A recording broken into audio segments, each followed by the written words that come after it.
It's hot. It is. It is very hot. It's super hot, and this is just an Aridonis podcast.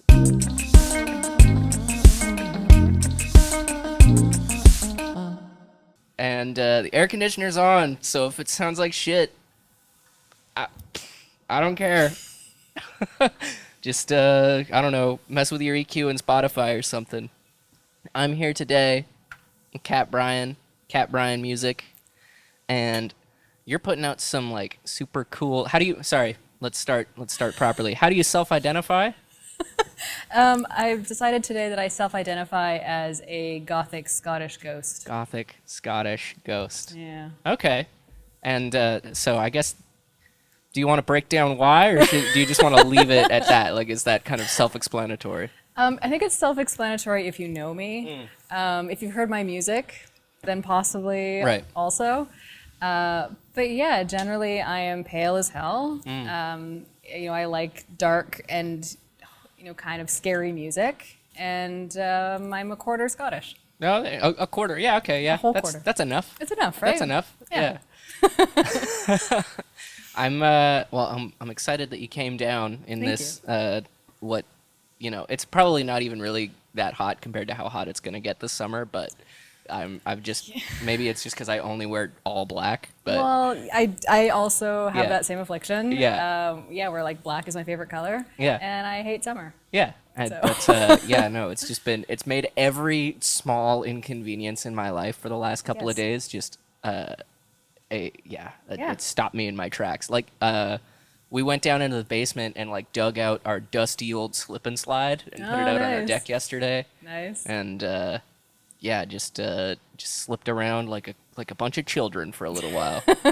Nice. And now I may do that again. That sounds amazing. After the sun goes down. I've had a plan forever of like putting a kiddie pool in my living room. Yeah. The thing is like get one now because Canadian Tire is going to be like just Fair barren in Yeah, a week. fair enough. It's like I've got my one air conditioner that I've been nursing back from health every year since 2016, and if it ever goes, I'll be bankrupt. I'll never financially recover from that. That's the Vancouver experience. Yeah, exactly. Yeah. Well, I mean, I guess we don't get it quite as bad as like Toronto or anything. No, They I mean, get- I lived in Toronto for like 6 years. Yeah? And the thing about Toronto is that you have like 8 months of winter. Yeah. Where it is so friggin' cold that you want to die. Yeah. And then you have about 2 weeks that they call spring. Right. And then it's about 8 weeks of just you are melting all the time. Yeah. And then 2 weeks of fall. Yeah. No, great. see, I was there in the fall, the 2 most weeks of recently. Yeah, and it felt like a summer here, Yeah. comparatively. So is that where, like, are you from the East Coast originally? No, or? I'm from here. Right. But I moved to Toronto for a few years for school. Oh, cool. And then I ended up just kind of staying for a bit and then decided that I missed the West Coast and came back. Yeah, no, I mean, that's a pretty popular sentiment. I've got a few friends that are over on that side of the world that are like, I've made a grievous error. Yeah, I mean, I don't regret my time there. I think it was a great experience. Yeah. I learned a lot. I met some cool people, but it wasn't for me Right. long term. Yeah. Did you, were you participating in much of the music scene out there? Did you find much of a difference between there and here? No, I mean, that's the fun thing is that I basically went for school when I was like 19. Okay. And I originally was going to go for music, and then I chickened out because childhood trauma. Right. So I ended up going for photography. Okay. Which was also like a second passion. And I learned a lot about that, got a fine arts degree and kind of lived there and stuff. But I didn't start doing music again until like 2 years ago. Right. And so did you ever end up like doing any kind of schooling for it, or was it just kind of like, this is something I'm going to just take seriously and figure it out? Yeah, I mean, I have training in like voice and choir and guitar and piano and that kind of stuff, but production, like I'm basically all self-taught. Right. I have a couple of friends who are really good at producing. I have like a composer friend and DJ friend who's also here, and they showed me kind of the ropes, and then the rest of it was like Google and free courses and just kind of feeling my way through it. Which is kind of the beautiful thing about where we're at as a society is it's just like, figure it out, Totally. Well, and production is fantastic that way because Yeah. there's always something new to learn, but there's a million ways to learn it. Yeah. Which I found that to be the most frustrating part sometimes was in not knowing how to Google something Yeah. because it's just like there's so many different routes to get to the same, like, I want Totally. reverb on my vocal, Yes. but then What there's kind of reverb? yeah, what kind of reverb? And do you want it on a bus next to your vocal, or do you Yeah. want it mixed in, or Yeah. And there was a lot of it's not just that there's a learning curve, it's that the learning curve has forks. Yes, it's like if you Google what is compression. Yeah. No one can like really explain what compression is, but it's so important. Yeah, no, I took a college course on compression, and I Right. still didn't fully understand it until I was Yeah. like 5 years out of school, That and then makes sense something to me. clicked for me. Yeah. Yeah.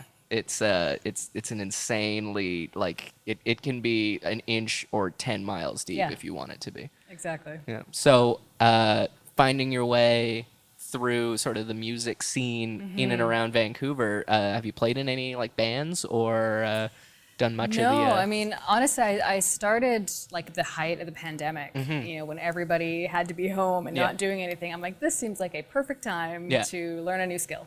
Right. So I taught myself production then and spent basically a year kind of figuring out how to do this, what my sound was going to be. All of my performance experience had been like as a folk singer, Right. essentially singer-songwriter with a guitar at like folk festivals and clubs and that kind of thing.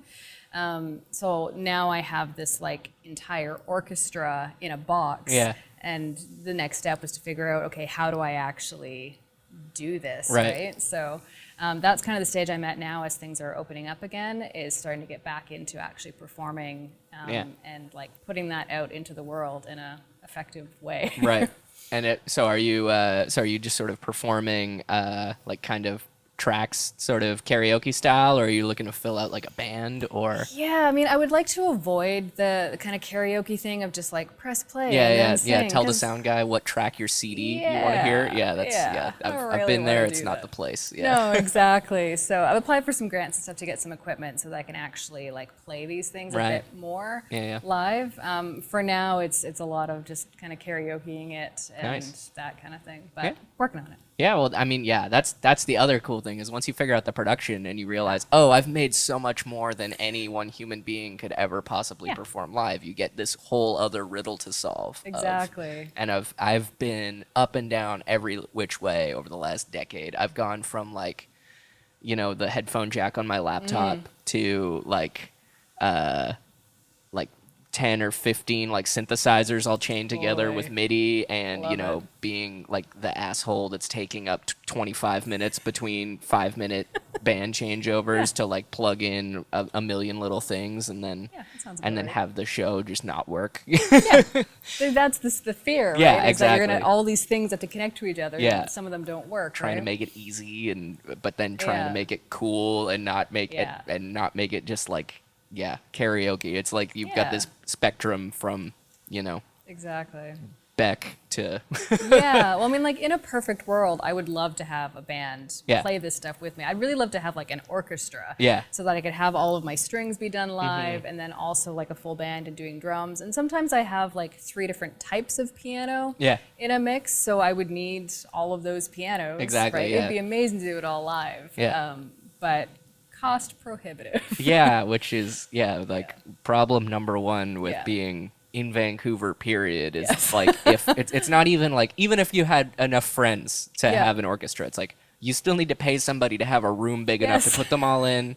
You still need to Exactly. like they are probably losing out on precious time that they could be spending Yeah. working to get income to pay their ridiculous bills, and it's this Absolutely. this massive inconvenience sometimes. And Yeah. that's just sort of city life in general, but Yeah. but it Vancouver is, has this extra seasoning on top of that whole dish, It does. It's very eloquently put. yeah, yeah. Yeah. But so with all of that sort of coming together for you, like you recently just put out a single, right? Do you want to expand on where that came from, how it came to be? Yeah, so I just released Circus of the Living. It is my first single with Analog Trash, which is a UK-based independent label. Cool. The song was written like the middle of last summer, actually around this time last year. And it started with, there is like a tape warp effect at the very beginning of the song that just has like such a vibe to it that as soon as I heard it and started playing with it, I was like, okay, I kind of know where this is gonna go. And the lyrics just kind of popped up with it. And I guess I was feeling some sort of way about the world because it's all about how it's a very strange situation that we're in. We were in the middle of the pandemic, but like we'd kind of gotten used to it at that point. So Yeah, it's last like, summer was almost weirder than 2020 yeah, in exactly. a few ways. I think in 2020 we were kind of all in like a shocked kind of state. Yeah, but by we're all in our shells. You know? exactly, Yeah. right? But by 2021, it's like, well, we can go out, but you need a passport Yeah. to do it, and Yeah. you have to get vaccinated. And to get vaccinated, you have to go to this giant room with all of your friends, Yeah. and also who are getting vaccinated, but you can't talk to them, and you can't. Yeah. Anyways, it was all very, very weird. Yeah. And I just had this realization of like, this is a very strange situation that we're in. So the song kind of developed around that sense of unease and that sense of weirdness. And I built it up from there and tried to make it as like kind of creepy and dark and big as I could. Yeah, no, and I listened to it, and it definitely gives off the vibe you're going for, which is nice. And so this is meant to go with like a collection of songs, or Yeah, so it's the first single. There's going to be 2 more singles and then a album coming out in the fall. sweet. All Time right. for Halloween. Yeah, and do you have any sort of promotional ideas rolling along with all that stuff, or Always. of course. As a DIY artist. Yeah. DIY or die. you Yeah, know? pretty Yeah. much. Well, I mean, for about a year, that was all I did, right? Was build my own social media, do the TikTok thing, Yeah. right? Do all of that. So it's nice to have a label supporting me now, but they are still independent. So it's like, it's me plus. Yeah. It's not just, I can just hand it over to somebody else now. Which is nice because It's you great to don't, have you know, the you're support. not getting sucked into somebody else's idea of Yeah. how to promote yourself. You know? Absolutely. Yeah. Right. It's really nice. They've been really great. They have like their own PR team who does Mm-hmm. a lot of the like emailing part, which thank God, because Yeah. like so many emails. Yeah. So they're doing a lot of that PR stuff. But yeah, I've had an offer from a friend who is a film director to do a video with her, which is amazing. Awesome. I'm doing a photo shoot on Thursday to kind of take some photos, some promo photos. Yeah, and then just getting the next song out there. Yeah. Yeah. Well, that's awesome. So, what was your process for sort of coming up with, you know, I want to work with a label, and then, or did it just kind of unfold as, oh, I have this opportunity to do it like this? How'd that sort of go for you? Right. I mean, I actively searched Oh, cool. for a label. I realized I just touched my mic. No worries. I actively looked for a label, but I had kind of a specific idea of what I was hoping to get from the label. I knew basically that I had put a lot of effort into the music itself. Yeah. And I had seen the kind of results I was getting on my own, and I felt like it would be sad Yeah. to put all this work into this music and to feel so good about the music and then have it basically do nothing. An experience I'm very familiar with. Right? Yeah. I think most indie artists have had this, right? Yeah. Where it's like, you love this song, it's so good, and you Yeah. put it out and it's like 14 streams. Yeah. You're Yeah. like, Thanks, Mom. Yeah. For the longest time with my mom and my aunt were Yeah. like the only ones buying my stuff, and I was Yeah. like, thanks. Yeah. But I wanted to do better than that. Yeah. So to me, it made sense to partner Mm-hmm. with somebody on that process. But I didn't want to, not that I had a chance with major labels course. anyways, but I didn't really want to go that route. I was more interested in somebody small who actually cared about the music, who was invested in what they do, Right. and hopefully someone who aligned with me both musically and ethically, and just people I could get along with. So I had kind of a short list. Analog Trash came to me from a friend. He'd done some mastering for me, and I had asked him, like, is there anybody that you know of? He's kind of tapped into that world, and he recommended them, both because they did kind of the left field pop thing, which Yeah. is what I do, and also just like ethically, they are super strong. They're very pro-feminist, they're very pro-women in music, LGBTQ friendly, like all of those things that to me felt important Nice. in someone I was going to work with, right? Well, that's like, yeah. Well, I mean, you definitely gave it a lot of thought, you I know. did. And there's a lot of there's a lot of stories out there of people going and trying to achieve the same thing, but without enough, you know, careful planning and consideration, and I end think up it's in a huge part of it is a lot of young artists, and I mean young as in like in your career, not necessarily young as in age, Yeah, but yeah. just when you're new, you think, I'm going to sign a label and I'm going to have all this money and it's going to be great, right? It's all going to be done, right? And it's just, that's not the situation at all, right? You are signing up for a team to kind of go from a one-man team to a five-man team, right? And hoping that they kind of align with what it is that your goals are. Yeah, cool, because nobody's going to care about it the same way you do, you know? And so finding people that are, especially when you're dealing with like a major label where they're thinking about you less as an artist and more as an investment, Absolutely.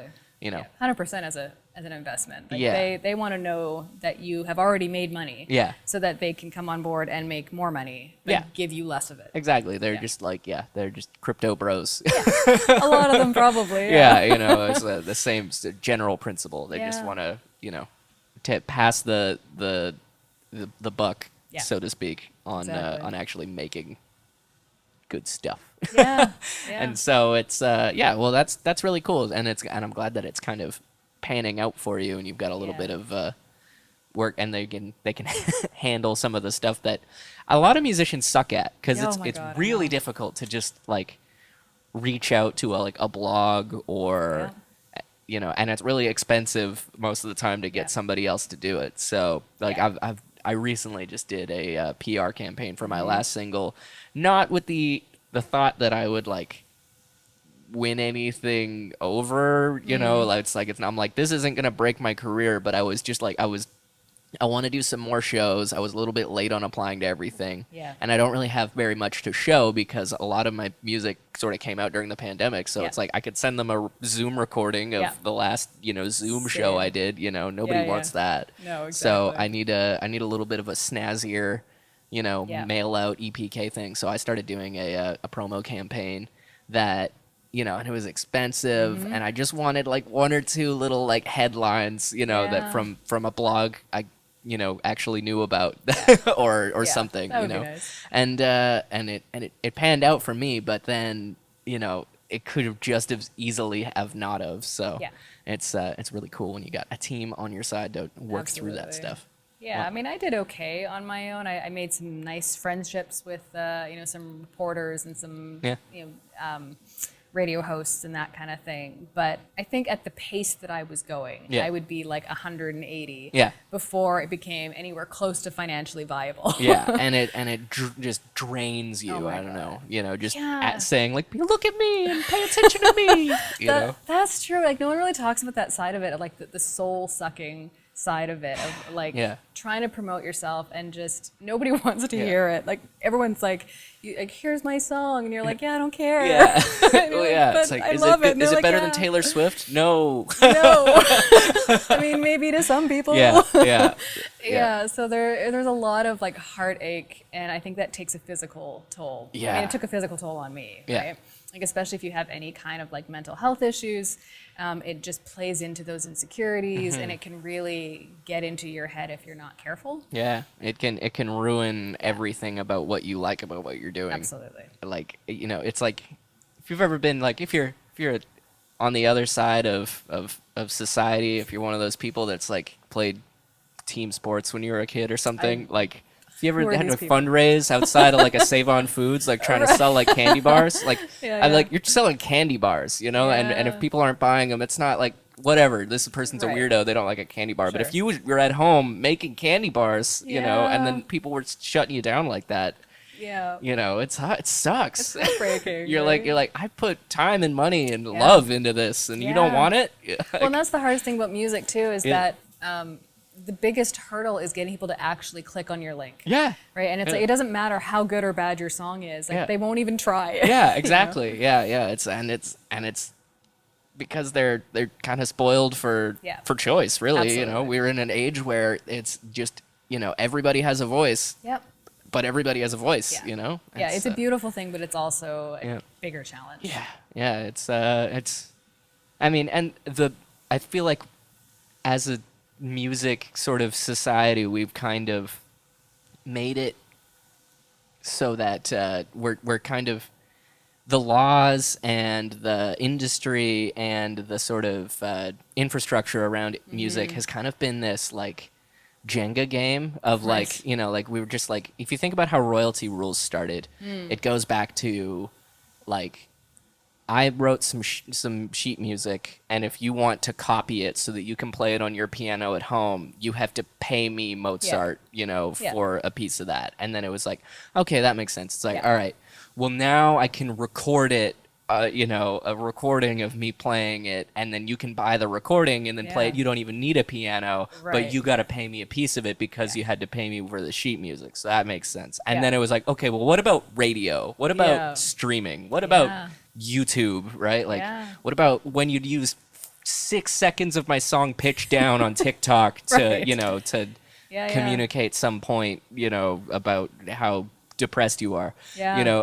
And now we've got all this, and every time they're just pulling something from the bottom and putting it back on top, Yeah. and now we've got this just massive, ugly, leaning over tower of bloated bullshit, and that's kind of how the music industry feels sometimes, and you're just like, Yeah. why is it like this? It is very convoluted. Like Yeah. I very recently kind of like made it an official business. I Yeah. actually registered my business name and all of this. And now it's like I have to think about things like taxes Yeah. and where is all my income coming from? And did I make 17 cents from Spotify? Yeah. Do I have to declare that 17 cents? Yeah, yeah. Right? And it's keeping track of all those things and realizing that there's YouTube money, there's potentially Spotify money, there's distributor money, there's SOCAN money, Yeah. there's if you're being played in other countries, there's possibly money from other countries. And right? it might not show up this year. It might No. show up in 2 years. Absolutely. Yeah. And you've forgotten about it at that point. Yeah, and it's gonna show Yeah. up, and you're gonna get some tax receipt from the Congo, Yeah, exactly. And Exactly. it's a really weird, it's a really weird, complicated industry. It is. But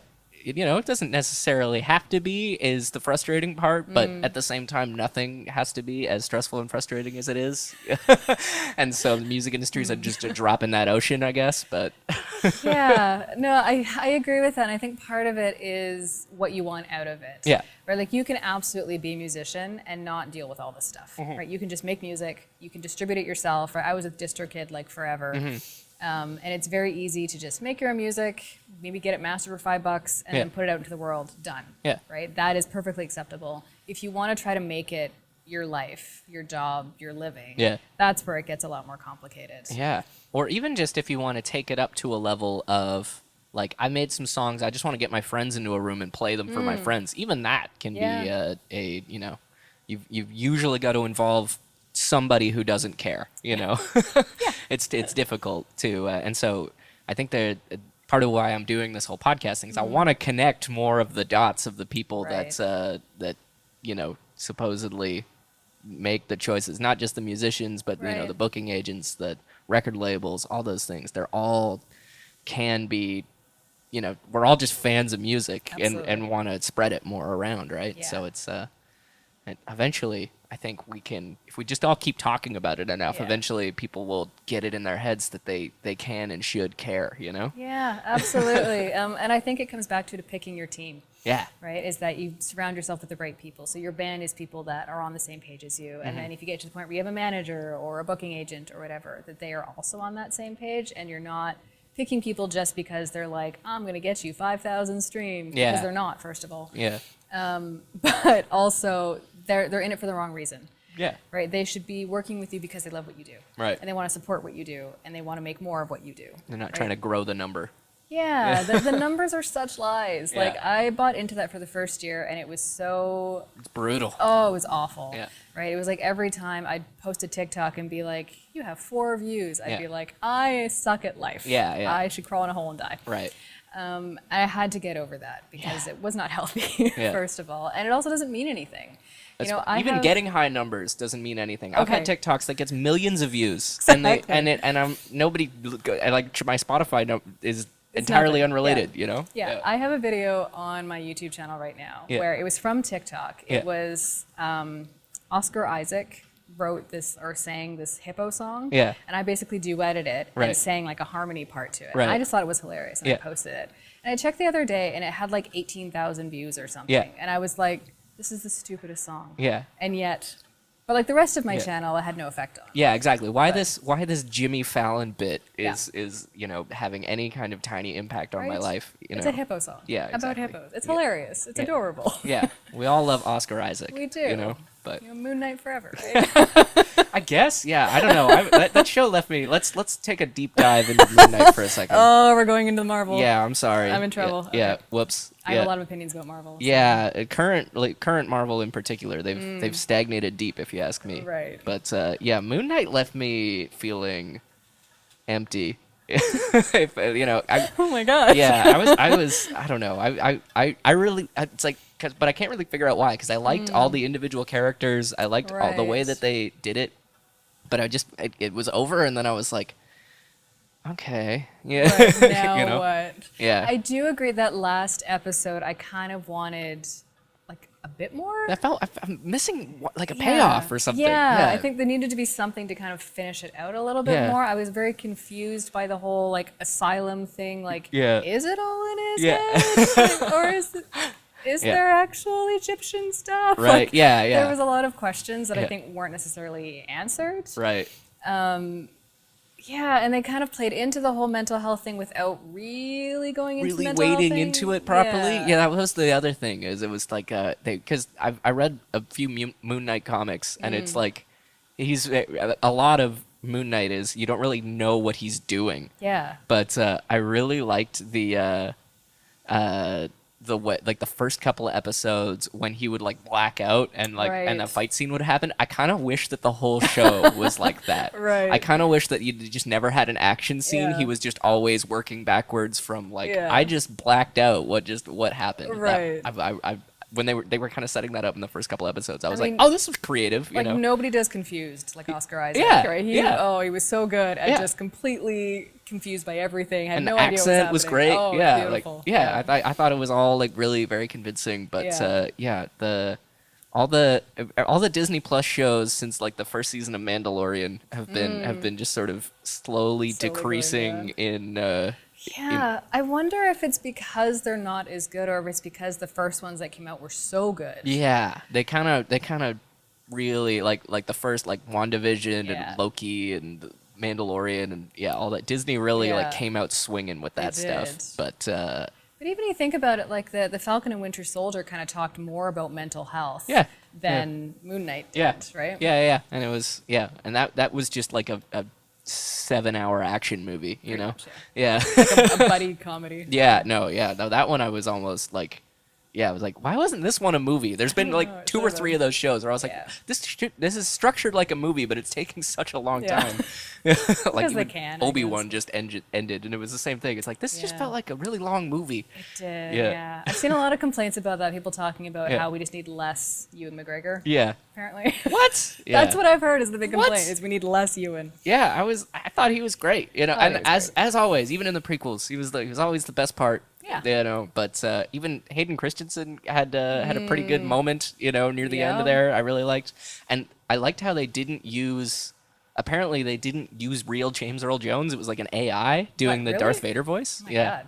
Yeah, that blew my mind. It was the same Yeah. technology they used to like de-age Mark Hamill in Mandalorian. Oh, right. And except because you don't see his face, Right. it's not like creepy, uncanny valley. Right, yeah. It's a little bit more, like, you know, it's more believable because it's Right. like they've just able to make a computer sound like James Earl Jones, but on an expressionless robot face. You know. Right. Which Yeah. makes sense. Yeah, no, when I found that out, I was like, oh wow, what an amazing creepy step we've made as a society.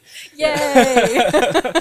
Huzzah! You know, we That's finally made a Good believable. for us. Yeah, James Earl Jones can now exist forever, even though he's Yeah. 92 years old, and God, right. yeah, and now we're gonna have all the Lion King sequels we want Yay! forever.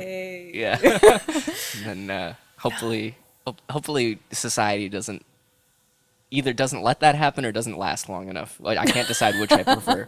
Maybe it'll all just end. Yeah, you know, yeah. I mean, my album is going to be called "Music for the End of the World." Perfect. So, Yeah. you know, Yeah. timely. I think I'm gonna call my next album because I'm gonna try to make like Siri like do my promo for me. I'm gonna call it like Discover Weekly, but like WEAK. I see. Play Discover Weekly. Oh, Right. Yeah, just kind of discover it. yeah. I'm gonna give it a shot. Yeah. But anyway, I really appreciate you coming down and talking about your creative philosophy and your team building exercises and all this. Yes, corporate music making. Exactly, and Yeah. what to avoid. Yeah, pretty much. Yeah, because it seems like you've really kind of seen all the steps people take and were very methodical about how to go into it and not hurt yourself. Yeah, I mean, I was really lucky to have friends who were kind of already in the industry, warn me off of a lot of things. Yeah.